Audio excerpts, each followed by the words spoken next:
Ju përshëndes të nderuar shikues, jemi rikthyer në hapësirën e të ftuarit të ditës si çdo të diel bashkë me mua edhe sot është bashkuar avokati Altin Goxhaj me cilin do diskutojmë sigurisht për protestën, ditën e 12 të protestës studentore. Përshëndes, faleminderit që jeni me mua. Është kënaqësi që jam. Jemi në një kontekst të mrekullueshëm ngjarjesh politike.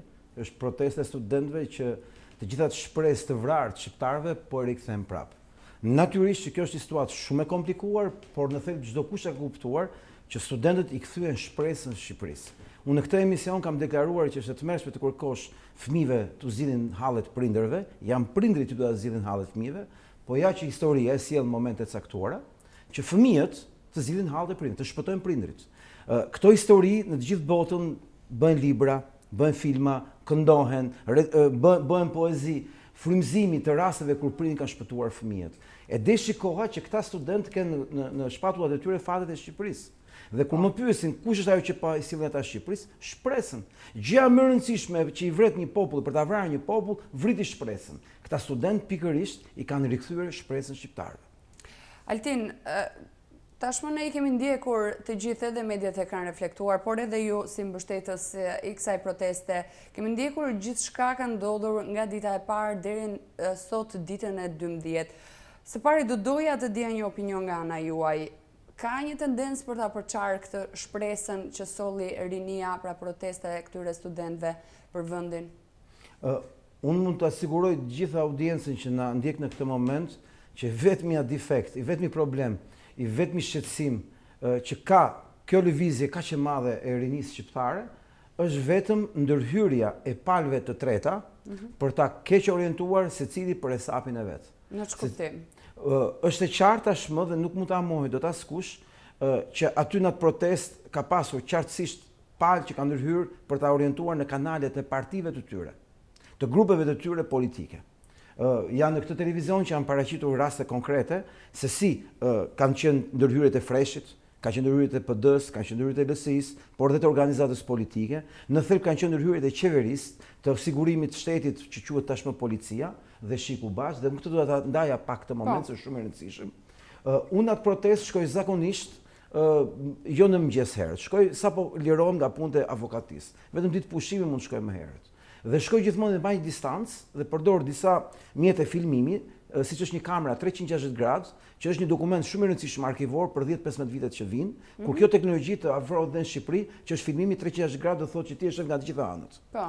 Dhe ky është një filmim që ka shumë rëndësi historike, sepse është vetmi filmim 360 gradë që ndodh në atë protestë.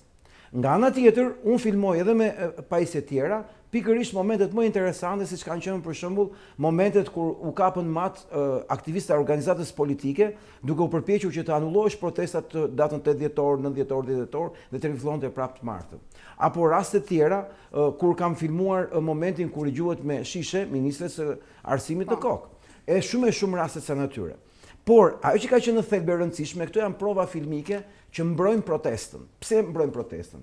Mua më kanë thirrur aty që në fillim student që t'jem, si thosh, një lloj avokati në krye detyrës në pritet se mos ndodhë ndonjë problem që ka nevojë për avokat, siç mund të jetë marrja nga policia e individëve të caktuar procedimi i tyre. Dhe un kam qenë live tek Fox News. Kam qenë live tek Fox News. Pikërisht që kam shpjeguar dhe procedimin që u bë dhe kushtet e paligjshmëria e shtetit dhe ju e dini që pa të ditë mbas disa orësh u anullua dhe procedimi. Kam qenë me pasur një deklaratë edhe nga ana ministrit Leshaj. Një deklaratë mashtrimi publik, edhe Edi Rama gënjeu publikisht dhe janë nxorën blof gazetarët në media kur i treguan dokumentin që ishte kryer detyra e policisë e urdhëruar nga lart të procedimit të 25 protestuesve, midis cilëve dhe profesor Tupja. Dhe ky dokument ishte çuar prokurorisë me protokoll. Dhe çdo mashtrim që ka thënë ministri i Brendshëm dhe Edi Rama ndodhen pasi plasi një reaksion jashtëzakonshëm, apo jo? E kush nuk mund të thotë që nuk plasi një reaksion ekstrem, sidomos për faktin, jo thjesht ishin studentët e proceduar, por ishte edhe profesor Tupja. Dhe ky dualiteti, profesor Tupes, një nga emrat më të rëndësishëm që ka, si thosh, kultura shqiptare. Dhe nga ana tjetër studentët që janë shpresa e Shqipërisë e diskretoi kaq shumë operacionin e tyre, se e çoi në hallin e madh që të gënjente edhe ministri, të gënjente edhe kryeministri, sikur nuk ishte pas procedim. Por dokumentat e keni parë. Jepet datëlinja gjithë secilit, jepet e dhëna përkatëse. Dhe këto gjëra nuk mund të ishin fake news. Është e qartë shumë mirë që ata studentë që kishin ato të dhëna ishin të marra vetëm nga policia, sepse vetëm policia ka mundësi të mbledh ato të dhëna. Askush tjetër. Nga ana tjetër të thoja që unë atë protest qëndroj vazhdimisht në krye të detyrës, edhe si një qytetar që rri në distancë. Më kanë kërkuar disa herë studentët, sidomos ditën e parë, që unë të merrja fjalën dhe i kam thënë në asnjë mënyrë, jo unë, por askush. Mikrofoni të jetë ekskluzive vetëm e studentëve. Ta marrin dhe pedagogët që janë krah kauzës tuaj dhe artistë, sepse artistët kanë një lloj pozicioni më neutral për identifikimin partijak të problemit. E një lloj impaktin publik të themi. Pikërisht, dhe Facebooku im me Antisoros TV-n, me Avokati Altin Goxha, me shumë portale që ne administrojmë, ka qenë gjithmonë në argumentin më të rëndësishëm të çdo dite. Mos lejoni partitë të përfshihen në protestën politike që ato duan. Por mbani një protestë krejtësisht të politikave studentore, të politikave arsimore që e bëjnë studentët dhe kush është militant partie, le ta mbështesin distancë, le të rridhë ai aty, të qëndrojë dhe aty, por jo të përfshihet në artikulim, në argument dhe në të dhënat përkatëse. Por unë do thoja që kjo e ka shqetësuar të merr si shumë rilindjen, pushtetin. Pse?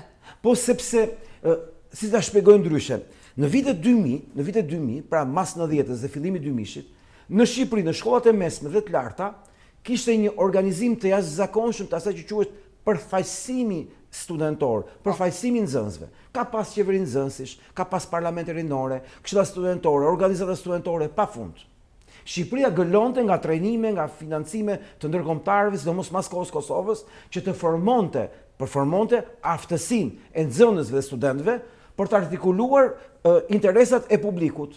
Ajo që quhet politika advokasie. Po. Dhe këta studentë në atë kohë mësonin si të flisnin, mësonin si të artikulonin, si të organizoheshin dhe kishin struktura që mund të organizonin, edhe në një protest. Çfarë ndodhi në vitin 2003? U themelua mjafti. Nga themelimi i mjaftit, gjëja e parë që ndodhi një konflikt i madh midis organizatave rinore në atë kohë, që financohej nga soris ky proces i konfliktit, që mjafti të shkatërronte çdo strukturë studentore, rinore, në shkollat e mesme, shkollat e larta të gjithë Shqipërisë. Dhe në vitin 2005 mund ta them me plot gojën që Sorosi ja doli në Shqipëri, që fillonte procesin e rrafshimit të çdo infrastrukture të përfaqësimit rinor dhe studentor. Dhe siç dihet, në vitin 2013 kur erdhi në pushtet rilindja, u mbyll përgjithmonë procesi i përfaqësimit real nga poshtë lart. U pren financimet ndërkombëtare që ishin jashtë kontrollit të mjaftit. U pret çdo lloj financimi që ishte jashtë kontrollit të rilindjes dhe çdo gjë që ndodhi në shkollat e mesme dhe të larta të Shqipërisë ishte që studentët mos kishin mundësi të përfaqësoheshin. Studentët mos kishin mundësi të kishin struktura organizimi dhe mbi të gjitha të mos trajnoheshin, që ata të artikulonin aftësinë e studentëve për të shprehur pikpamjet e tyre. Pra u ndërpren financimi i të gjithë trajnimeve në të gjitha shkollat dhe kjo u bën marrëveshje me donatorët ndërkombëtar. Po të shkosh sot dhe të pyesësh studentët me mikrofon, ju e keni mundësi, se aty jeni nga mëngjes deri në darkë. Dhe ti thoni, sa programe trajnimi ke marrë pjesë për leadership? Ai do thotë nuk di për çfarë flet. Pasi të gjitha programet e leadershipit kontrollohen nga Sorosi vetëm për freshista. Që do thotë, janë programe të cilat janë vetëm të fokusuara ke Partia Socialiste. Mund ta quajmë, zoti Goxhaj, pra gjithë këtë analizë që ju po bëni prej vitit 2000 deri më tani, mund ta quajmë këtë një pengesë për të zgjedhur një leadership në kauzën e studentëve në këto ditë? Pra duket se ka avantazhin, po edhe disavantazhin e vet që protesta studentore tashmë në ditën e 12 faktikisht se s'kan një leadership, patjetër ndoshta i bashkon në kauzën e tyre. Mirë po, ka dhe disavantazhin ndoshta për shkak të mungesës besueshmërisë për arsye të cilat ju edhe i përmendët, sjell edhe mos ndoshta edhe këto konfrontime që kanë me njëri tjetrin. Unë mendoj se jemi tamam në një debat ku të dy e kemi kuptuar qartësisht njëri tjetrin, pikërisht këtë po shpjegoja që ky proces i rrafshimit që ka ndërtuar networku Soros në Shqipëri, që të mos ketë në shkollat e mesme dhe të larta aftësi, përfaqësimi, pra ajo që quhet jo vetëm aftësia e leadershipit, por dhe aftësia për të bërë bashkë në formë koordinative me institucione, subjekte të trajnuara për këtë qëllim, ka sjell pikërisht këtë konfuzion në dukje që ka pasur një të mirë shumë të madhe. Çfarë kanë bërë Rilindja në 2013? Rilindja në 2013, në bashkëpunim me Sorosin, prodhoi organizatën politike që të matën një monopol me ideologji komuniste, marksist, leniniste, trockiste e quajnë ata, veten, kështu e quajnë, trockist, që të mbante përfaqësimin oponent të qeverisë në çështjet e arsimit të lartë. Nga ana tjetër, Freshi, një infrastrukturë gjigande e shtrirë në të gjitha shkollat, mundohet të mbante në kontroll pikërisht të mekanizëm. Ndërsa Partia Demokratike në vitin 2014-2015 filloi një proces të jashtëzakonshëm për të shkëputur çdo lidhje me shkollat e larta dhe të kthehej Partia Demokratike në një shtojës të Universitetit Evropian Tiranës së Enri Çilit dhe të universitetet private Besnik Alice e kështu me radhë. Unë kam bërë këto denoncime në 2014, 2015, 2016 për të treguar që rrafshimi i çdo lloji mundësie për të pasur në shkollat e larta aftësi leadershipi, përfaqësim studentor, apo në shkollat e mesme njëjta gjë, ishte një proces i përbashkës PD-PS, të cilat ishin pjesë e një strategjie të Fondacionit Soros, sepse ligji i arsimit lart, ta dëgjojnë të gjithë këtu, është një projekt i Fondacionit Soros, i koordinuar, i orientuar, i ideuar dhe i implementuar dhe më pas i raportuar nga Instituti i Cit i Harvardit, i cili kishte një kontratë me qeverinë shqiptare për zhvillimin social e ekonomik, ku arsimi i lartë ishte një komponent shumë i rëndësishëm dhe arsimi i mesëm para universitar një komponent shumë i rëndësishëm. I raportuar në raportet e financimit që ata kanë marrë nga Sorosi si strategji për Shqipërinë. Dhe kjo strategji e arsimit lartë në Shqipëri përfshi si ligjin, si këtë situatë të tmerrshme që po ndodh në shkolla, është pjesë e agjendës Sorosit për rënimin, falimentimin dhe mbi të gjitha shpopullimin e Shqipërisë. Sa harroj kur një poster që ishte në ditët e para ke Ministria e Arsimit, ku një vajzë shumë e bukur e mbante në dorë dhe aty shkruante dhe thoshte: Kryeministër, na jep përgjigje deri në ora 16, na i plotëso kërkesat deri në ora 16, se në 17 kemi kurs gjermanishte. Që do thotë të mësojmë gjermanishte të ikim nga Shqipëria. Duhet ishin të mjekësisë, kam përshtypjen. Koncepti është që kjo strategji për rrafshimin e Shqipërisë, rënimin e Shqipërisë nuk mund të ndodhte pa pasur një komponent në fushën e arsimit lart dhe para universitar, pra të mesëm. Që do thotë, gjithë mekanizmi që u ndërtua ishte që studentët në një moment caktuar të mos kishin mundësi të vepronin. Dhe kjo quhet HIV/AIDS sorosian për të vrarë antikorpet shoqërore të aftësisë së trupit biologjik të shoqërisë për të reaguar, për të mbrojtur, për të mbijetuar nga kanceri, mikrobe dhe gjithë kjo gjë që po ndodh në Shqipëri. Që do thotë, ata menduan sepse me mekanizmat e tyre do arrin të rrafshonin. Dhe kjo është edhe arsyeja që Freshi ishte shumë aktiv, apo jo, e filmuar, e vërtetuar me emisione, me protesta, me gjëra, pikërisht këtë proces, si një zjarfikës, si një orientues, si një kanalizim për të aquar grupin e përfaqësimit studentor të krijuar nga Freshi drejt një takimi negociues me kryeministrin, ku ai mbasi tallet çdo ditë me ta. Jo ofendon. Kryeministri në çdo moment, në çdo postim të tij në rrjetet sociale, por edhe në deklaratat e tij shprehet se unë nuk kërkoj negociata, kërkoj thjesht dialog për plotësimin e këtyre 8 kërkesave, pasi pas këtyre 8 kërkesave kemi shumë për të bërë së bashku. Ajo që kërkon kryeministri është një takim negociator i 17 majit me çadrën e Lulbashës. Është modeli që ata kanë. Dhe unë po ju siguroj me 2 argumenta shumë thjeshtë. Ç'mund të dialogojë 22 vjeçar për termat makroekonomik të buxhetit? Ç'mund të dialogojë një student 20 vjeçar për termat teknik të legjislacionit? Është absurde ta mendosh, të kërkosh nga studentët që të hyjnë në një debat teknikalitetesh.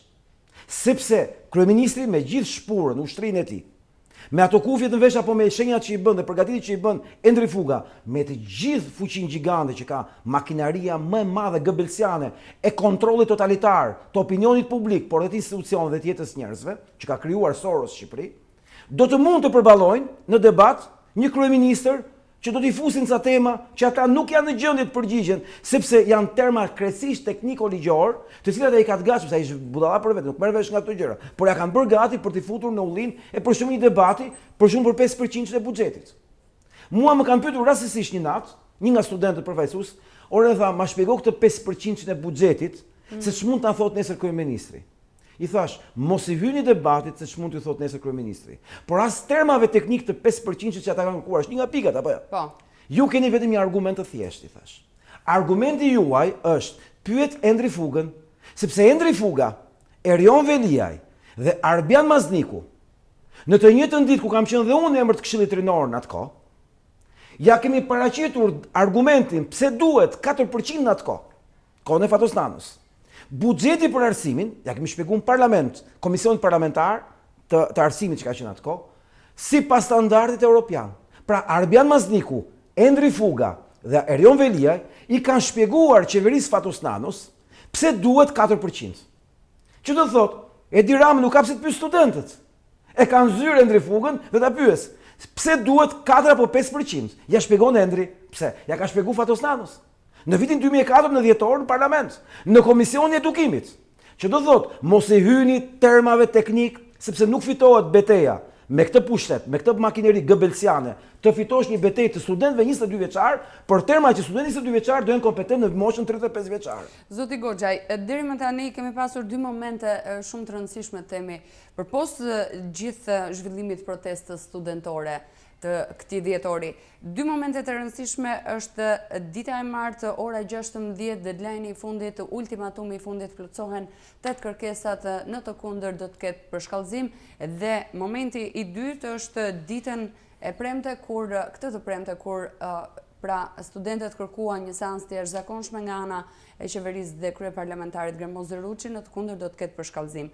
Në të dyja rastet, sipas opinionit tuaj, teksa ata kanë deklaruar përshkallëzim dhe nuk kanë marrë asnjë lloj pra iniciative nga ana e qeverisë, as nga ana e kryeministrit, duket se tashmë po i udhëheq të themi kryeministri pasi përshkallëzim, ndoshta ne mund të njohim në thonjës dhe ta quajmë pa dashur të devijojmë kauzës, mund të njohim vetëm momentet, incidentet e dhunës, këtu i referohem edhe asaj çka ka ndodhur kohët e fundit në Francë, pra përshkallëzimin e kanë orientuar drejt dhunës dhe drejt shkatrimit të vendit.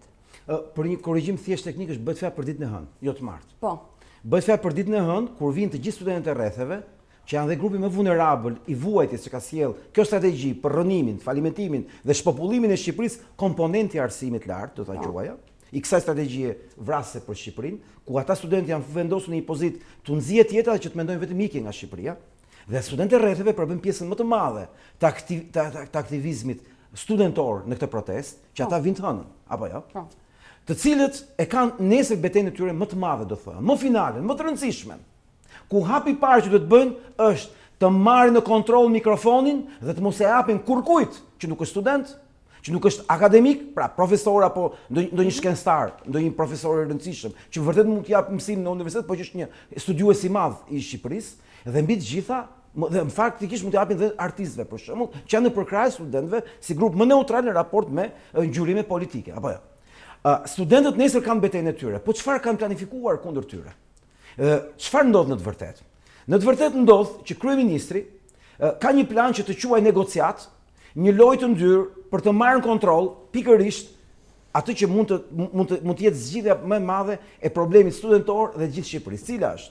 Nëse 8 pikat e studentëve miratohen, ndron buxheti i shtetit totalisht. Po. Pse ndron? Ndron se do të thotë 5% e GDP-s në arsim, që është një kusht europian, është një standard europian. Erion Veliaj, Endri Fugë kanë shpjeguar këtë gjë Fatosnanos në 2004, në komision parlamentar, kam qenë dhe unë që kam kërkuar pikërisht këtë gjë në qeverinë e Fatosnanos, ku përfaqësoja organizatat rinore, që quhet Këshilli Rinor, Erioni ka qenë këtu, Endri Fugë këtu, kam qenë këtu. Është në proces verbali në parlament. Le të shkojnë gazetarët ta investigojnë, të kërkojnë komisionin, proces verbalin e Komisionit të Edukimit të 2004-s në dhjetor, që është kërkesa e mjaftit dhe Këshillit Rinor dhe Parlamentit Rinor në atë kohë dhe disa OJF-ve që buxheti i arsimit të bëjë 4%. I arsimit për gjithë Shqipërinë. Po. Në atë kohë flas, në kohën e Fatosnanos që Shqipëria kishte atë gjendje ekonomike. Ndërkohë, çfarë ndodh? Rama e do në zyrë, pikërisht që të manipulojë këtë gjë. Pse? Çfarë është fitoria më e madhe e studentëve? Që gjunjëzuan kryeministrin. Që gjunjëzoi populli pushtetin që po e vriste, pushtetin që po e mbyste. Si tha e djali në një bisedë televizive. Tha, na rrahet, na kputet, na hudhet në tokë, masi na bët copa-copash, na thoni ja të negociojmë tash. Po ç'të negociojnë, jemi copa-copa. Pikërisht këtë do të bëj kryeministri. Ta mund trupën studentore që të vrasë shpresën shqiptarëve. Që ti mund shqiptarët, që të vazhdoj pikërisht këtë strategji dhe kurrë mos e bëj 5% e GDP-s, sepse ai atë ka të merr, sepse i bie që të heqi 2%, që janë shumë para, nga koncesion që ai vjedh.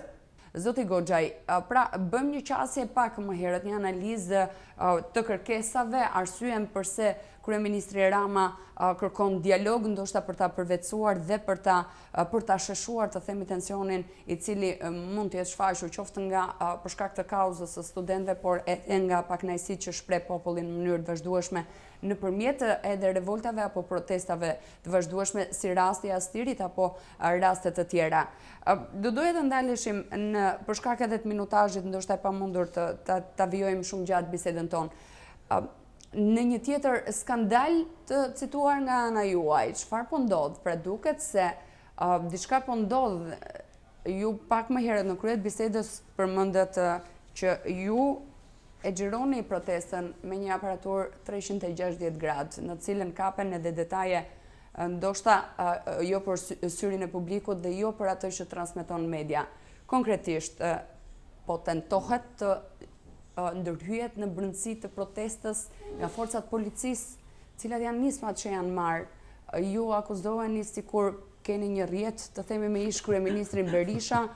Pra, na e shpjegoni konkretisht çfarë po ndodh, sipas asaj që ju pra keni verifikuar deri më tani. Dje ka ndodhur një situatë krejtësisht absurde dhe idiote, do ta quaja, kur të gjitha mediat e qeverisë dhe politikanët më të lartë Partisë Socialiste nxorën një fake news të një fotoje që akuzohej se isha unë në atë foto. Në atë foto ishte një person tjetër që i doli dhe fytyra dhe emri më vonë, që nuk kishte lidhje fare me mua, dhe ndërkohë unë isha në atë ambient rreth 50 metra më larg me kapelen time, që mbaj një kapele, po që një kapele republike të viteve 40, që bie në sy për një herë dhe të gjithë më njohin me atë kapele në atë ambient. Ndërkohë që Mero Baze, Samir Tahiri, Erion Braçe, Carlo Bolino e shumë tjerë nxorën një foto të një person që ishte me Sali Lushën e Partisë Demokratike. Dhe nxorën një lajm me fake news, sikur isha unë. Unë doja dhe ta tregoja pak këtë imazh, sepse ajo bë sebeb që unë të kuptoja diçka tjetër. Kam kaq ditë aty dhe shoh policë të veshur civil. Shoh persona provokues që futen për student. Shoh pra një standard kur policia e shtetit, që duhet ruaj popullin shqiptar nga kriminalët, është e gjitha e fokusuar njësoj si sigurimi i shtetit me studentëve. Shoh një situatë komplet diktatoriale. Po, kjo është foto lart, tregohet një person me Sali Lushën e PD-s. Unë jam poshtë, është fotoja më poshtë. Në të njëjtën kohë reale, është dhe me video live. Madje në atë moment mund ta konfirmoj dhe me Fax Newsin, ka qenë gazetarja juaj duke dhënë live protestën, dhe ishte një moment që bie shi. Po. Dhe unë shkëputem dhe jap çadrën time që të mos lagesh, po ai moment, po ajo kohë. Dhe unë dukem që jam me kapele me xhupë zi, ndërkohë në sfond është një person që është me kapuç zi, jo me kapele republike siç jam unë, po themi. Kjo është shumë e rëndësishme sepse unë nëpërmjet saj kuptova diçka tjetër. Duke hyrë në të gjitha faqet që po shija, konstatova që ky lajm jepesh jo vetëm në gazetën Tema, në gazetën shqiptaria.com, jepesh jo vetëm tek Alp News, Alfred Pezes, jo vetëm tek Java News, jo gjitha këto mediat e Erion Braçës, e Diramës, Carlo Bolinës e tjerë, po jepesh dhe disa profile shumë të rëndësishme, dhe doja që të tregoja pak para publikut, ku i pari që kishte filluar këtë lojë shumë fort, ishte Erion Braçe. Dhe më ka bosh shumë përshtypje, ati marrë me radhë. Po ta shohim, ja një sekond, sa të hapen pikërisht momenti i duhur, se shumë e rëndësishme që do t'ju tregoj, ka dalë një lajm që del për... Edhe regjia na ndihmon nëse ka si material. Është Erion Braçe, janë shumë foto këtu. Ja. Shikoni pak, ju lutem, a mund të afrohet pak kamera. Është Erion Braçe dhe kanë nxjerrë këtë foto dhe thot. Po, e kemi pra edhe në... Dhe thot, ndaje... është dhe transmetim. Thot, ndaje, sot e përdit të kryeministria, thot. Kjo është protesta studentore në Thonjza. Ja protestuesi student Sali Lusha i Saliu dhe Altin Goxhaj i Arushës, të dy me cel në dorë duke marrë direktivat. Kjo është protesta studentore. Këtë e bën Erion Braçe, po çfarë thot? Thot ndaje, apo jo? Po. Tash kush e ndau? Se kjo është shumë e rëndësishme. E ndan një faqe shumë e rëndësishme e Partisë Socialiste që përdori shumë Facebook, Edi Rama, kryeministri që duam. Vazhdojmë.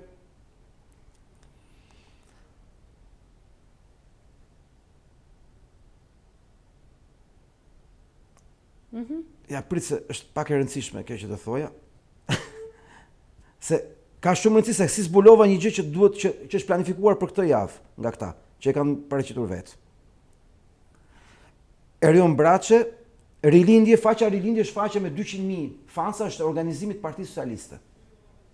E ndan stafi rilindje që është staf menaxherial në të gjithë Shqipërinë. Tani çfarë ndodh? E ndan Samir Tahiri, e ndajnë këta dhe unë hyrë te këto faqe. Dhe çfarë pash? Pra këtë lajm fake news, që unë e përgënjeshtrova, nxora video, fotografoj që dolin të gjitha ndeshjes, ishte e vërtet. Po. Këta vazhduan ta ndajnë dhe unë rastisht duke hyrë, lexoj një status të Erion Braçës, që ishte direkt pas këtij postimi. Dhe kjo është shumë e rëndësishme. Do ta lexoj statusin ja ku është.